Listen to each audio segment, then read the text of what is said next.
Hello you guys, and welcome back to my channel. If you are new here, my name is Desiree, and today I have a little treat for you all. So in today's video, I am going to be revealing the 10 secrets that they don't want you to know about beauty school, okay? So just a disclaimer, these secrets are solely based on my experiences alone. I did actually attend 2 cosmetology schools that were wildly different from one another. So I'd like to think that I have a pretty good idea about how cosmetology school functions on a broader spectrum. So if you're interested in getting the tea, the 411 on how cosmetology school really works, then just keep on watching.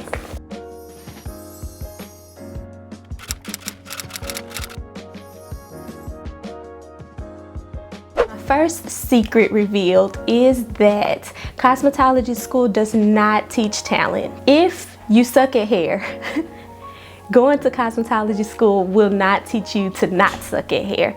I'd like to think that one must possess a good deal of talent prior to going to cosmetology school. It's only going to help you refine what you already know. Of course, you'll brush up on skills and you'll learn new techniques, but its sole purpose, the reason cosmetology school exists, is not to make you a better stylist.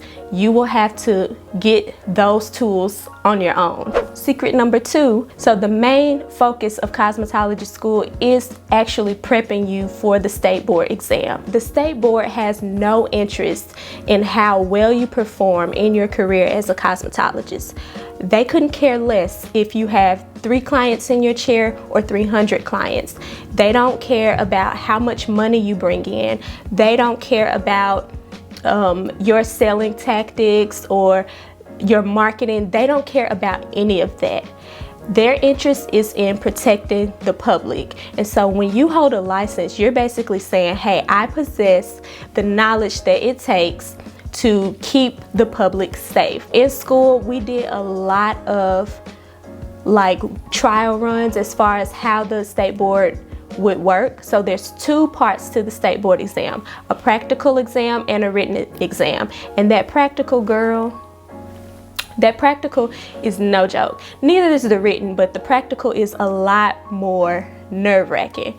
And here's why. There are a group of women who walk around the room and watch what each student is doing. They're not looking for how well you can curl a piece of hair. They're not looking for aesthetics, I should say. They're looking to make sure that you're following all the proper safety protocol, all of the disinfectant is up to speed. They're making sure that you're not endangering the client as far as their safety with shears and things like that. They're making sure that you know how to properly apply chemicals, as well as keeping a clean and sanitized workspace. So that is what they're looking for on the state board. That is the main focus of school, is to prep you to pass that. Because think about it, the better a school preps you for state board, the more students they have passing these exams, the better that school actually looks to the public. So they're higher in the ranks as far as cosmetology school is concerned. So it would be in their best interest to properly prepare their students to actually pass that exam. So don't go to cosmetology school thinking that, like I said in secret number 1, that they're just going to teach you all of this talent and teach you how to be a great stylist as far as marketing is concerned, as far as getting people in your chair, because that's not the main goal. Secret number 3 that you may not have known about cosmetology school is that it is a lot of science. So remember that written exam that I mentioned earlier? Yes, ma'am. That written exam, some of it contains a lot of questions regarding science, and more specifically anatomy, the way that the body functions, both inside and outside. You are going to learn that. And so your first few weeks of school, maybe even few months of school, you'll be doing a lot of book work, and you'll feel like you're back in high school because it's so much science, it's so much book work. There's so many scientific terms that you'll have to know. You'll have to know the systems of the body and how they work. It's definitely more than just hair.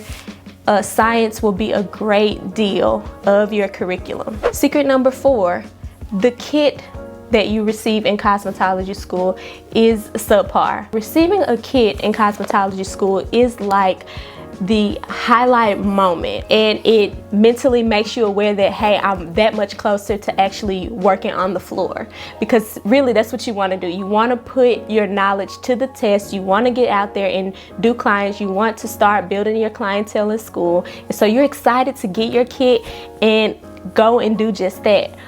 Well, you'll find that when you get your kit, it's just good enough to get you through cosmetology school.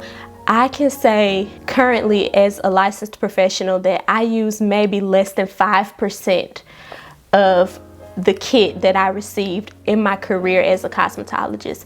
I don't use that stuff, mainly because it's not the best quality.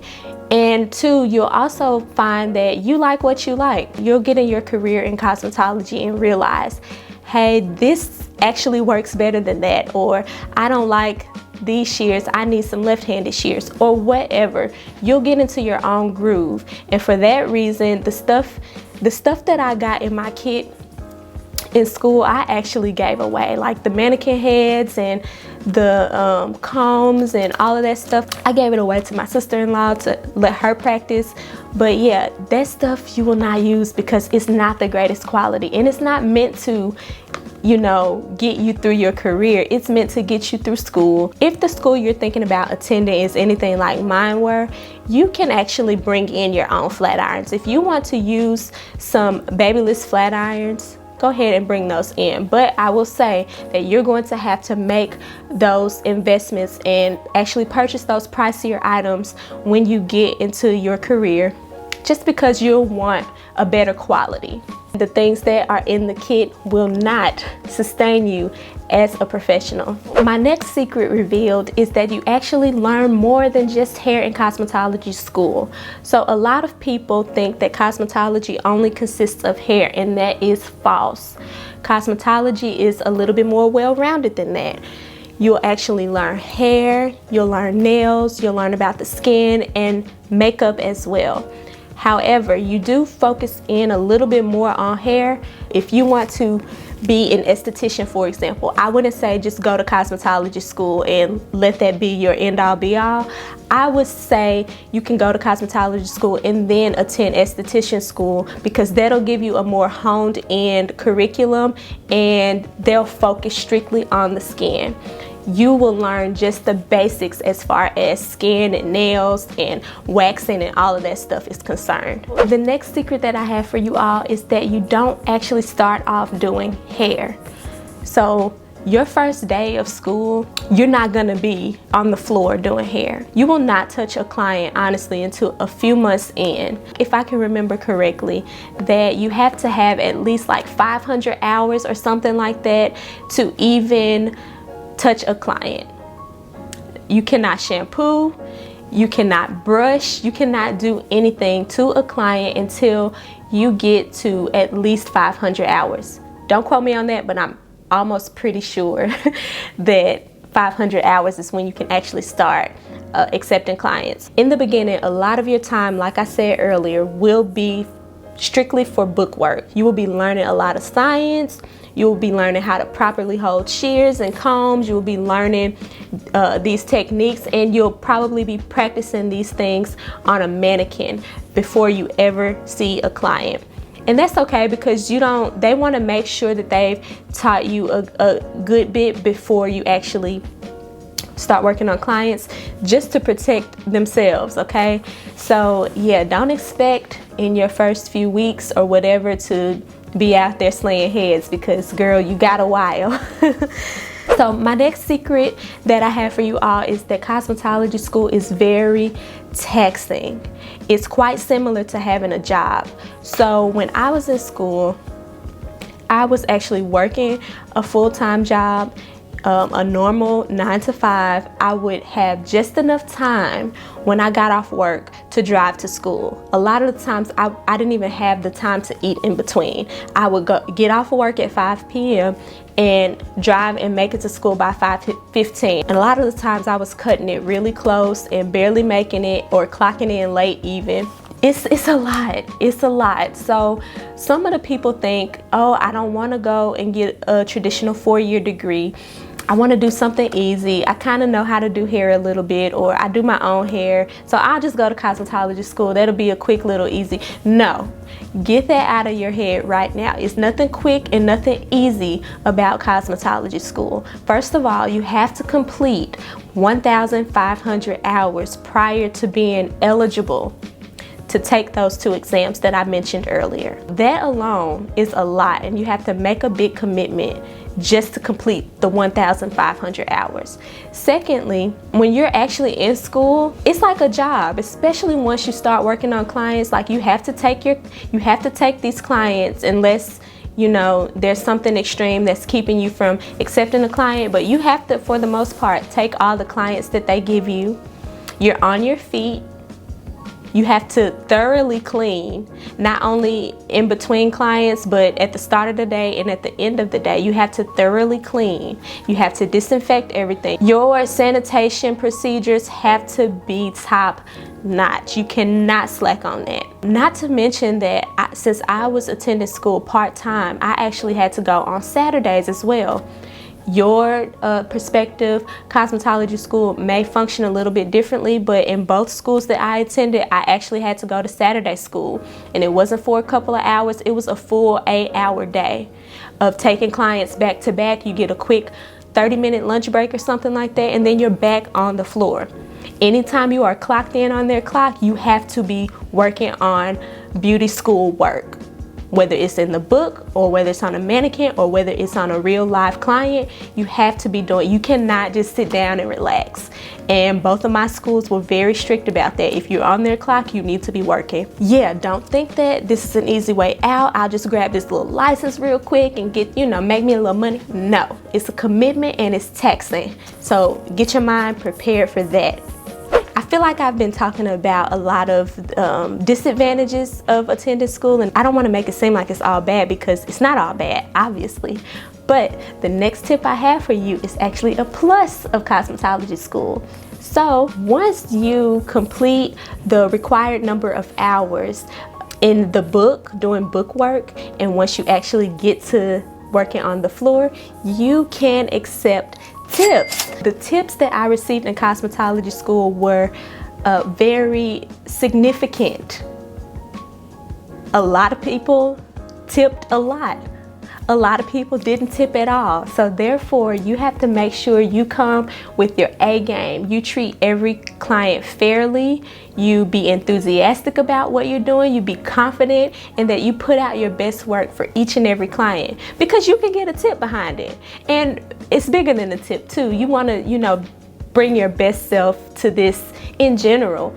But the fact that you can collect tips, and I'm not gonna say make a living or nothing like that, but I made a pretty good amount of tips. Your tips don't go to the school, they go straight in your pocket.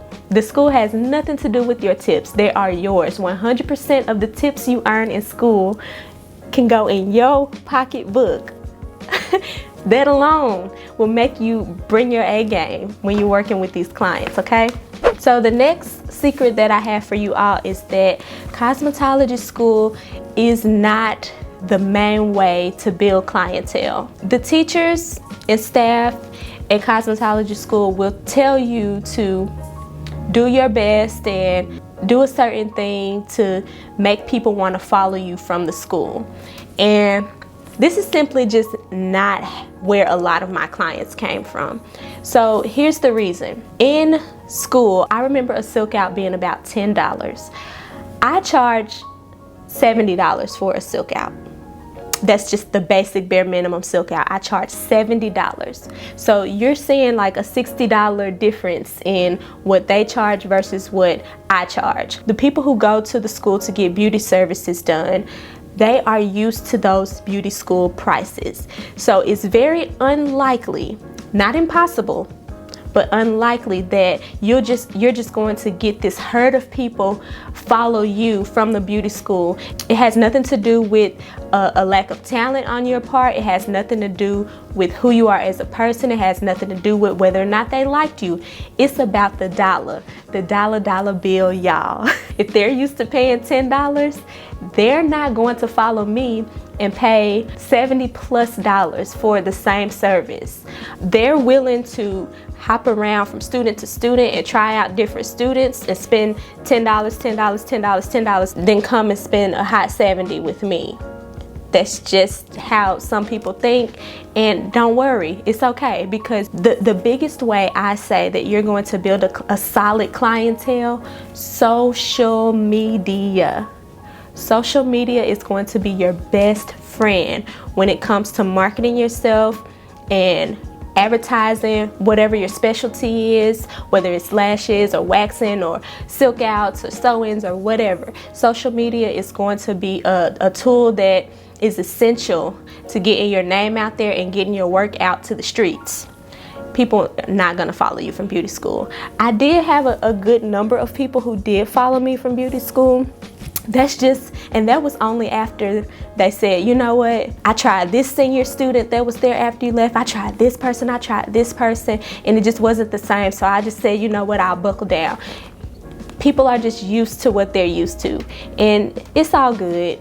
They'll be back. If they love you and they love how you did their hair, they'll come to you and they'll spend that money, but don't expect that every head you touch, they're gonna come to you once you raise them prices up by 300%. It's just not gonna happen. So that pretty much wraps up my video, revealing to you some of the secrets, some of the things that they don't tell you about attending beauty school. Now, I do want to leave you with something. If you are getting ready to attend beauty school, congratulations. You are about to enter into an industry that can make you so much money. You can make a great living in this field. I will say that you have to come at it with your all. You have to bring your A game. You have to be focused. It's not going to be an easy journey. It took me about 2 years, I think. Shoot. Yeah, it took me like 2 years to complete cosmetology school. It's not going to be easy. The tests are not easy. Building clientele is not easy, but it's so worth it. And I would say if you come into it and you're passionate about it, there is nothing that can stop you. You're going to be great. We need you in this field. I also want to say that your education does not stop once you become a licensed cosmetologist. Keep investing in yourself. Keep investing in your education. Keep investing in the tools that you use. Keep evolving as a cosmetologist, because the thing that's hot now may not be hot 6 months from now. So you have to stay abreast of all the styles that are in, what's the new thing happening, because that's gonna put the most dollar in your pocket. If you don't know how to do something, then don't cut yourself off from it. Learn how to do it.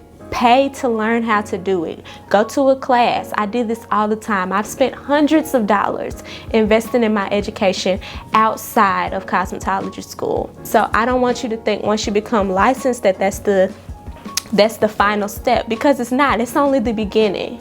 It is only the beginning. There's a lot of money to be made out here, and you don't want to cut yourself off from any of it. So a lot of the old school stylists that we're used to doing relaxers and all of that, they've missed the wave.